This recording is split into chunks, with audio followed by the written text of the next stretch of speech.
What's up, guys? Welcome back to All Gains Mindset, where we get you on the grind and improve your mind. So today we're going to go over law number 20 of Robert Greene's 48 Laws of Power. Let's go! Alright guys, law number 20.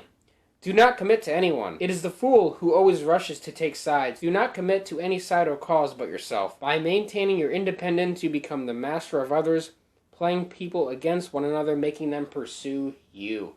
So guys, what does this law mean? Do not commit to anyone. Now, want to be careful with like what you commit yourself to and what you put your time and energy into. We see this a lot in like politics, for example, where people commit to one side or the other, and they go all in, and then they hate everyone else who doesn't agree with their standpoint.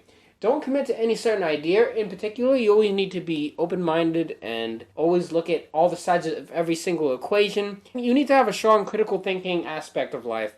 And you want to make sure you know what you're dealing with at all times, and always make sure you don't assume anything. You should always be asking questions about life. You never want to yield to people's sides either, because, you might have a bunch of friends and they might be like in an argument, or like two friends might be in an argument. You don't want to take a side in who's right or wrong in that situation, because number one, they're both of your friends, and the whole entire fight might be something stupid, and you don't want to do that. And once you commit to a side, then you lose your power over both of them. You don't want to do that. You want to maintain the middle ground and the more rational ground where these two are bickering, and you just can resolve it because you have more power over both of them because they're both conflicting with each other. And so you can resolve that situation.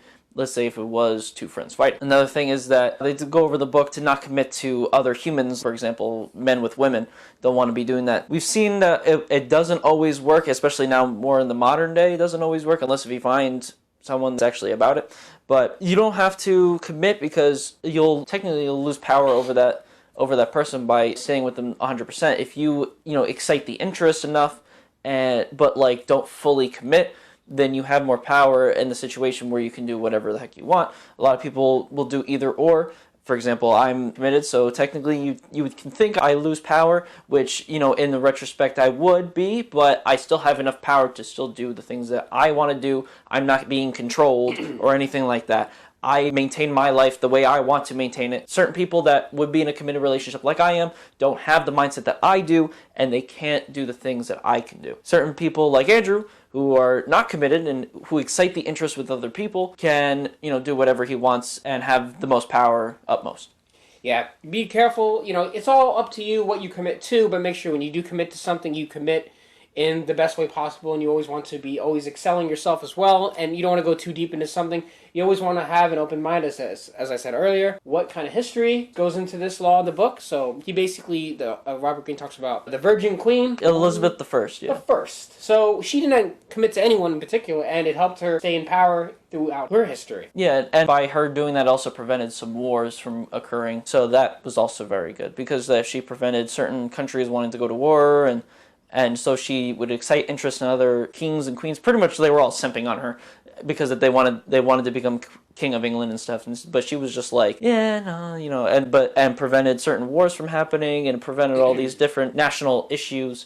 And she pretty much kept that going for a while. And I mean, I feel like women have a good understanding of this law as well, and men need to relearn this law, especially. It's like with all the Instagram models and stuff like that. They are not, a lot of these girls, even though some of them are like secretly in a relationship, but they don't really show that. They just show their ass on Instagram. They're good at this because they're not committing to anybody in particular. They're more about themselves, which is why when they post the photos, you got all the guys simping, and you can make a good amount of money of being like a model or something like that.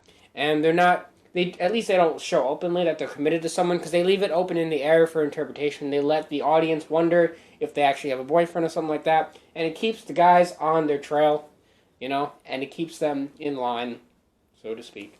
And it helps them in their business or whatever they try to sell or whatever their modeling helps with. Depending on what the context or situation you may be in life, you don't want to commit to certain things unless you know if it's a for sure thing. Like Mike was saying earlier, when friends are arguing, you don't exactly want to take sides, because that's going to have like you thrown in the middle, and you got to be very careful with how you deal with that. And even at work too, because I can even say that there was actually a time at work where I had two coworkers fighting.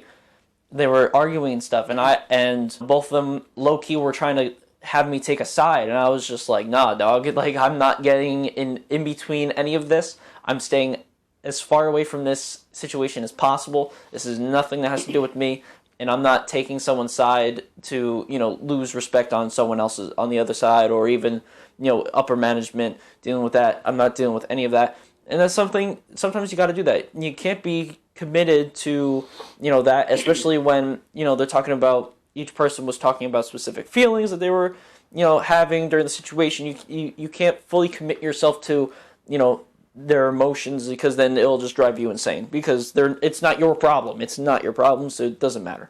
Sometimes the best strategy is to stay neutral in certain situations. Be Switzerland. Yep. Be careful of what you get into as well. You know, you need to choose what situation is best for you, and you don't want to be making dumb, irrational decisions based on your emotions. You want to always critically think, what are you going to commit to? Why are you going to commit to it? Is it going to benefit you in the long term or the short term? Is it going to provide some sort of benefit?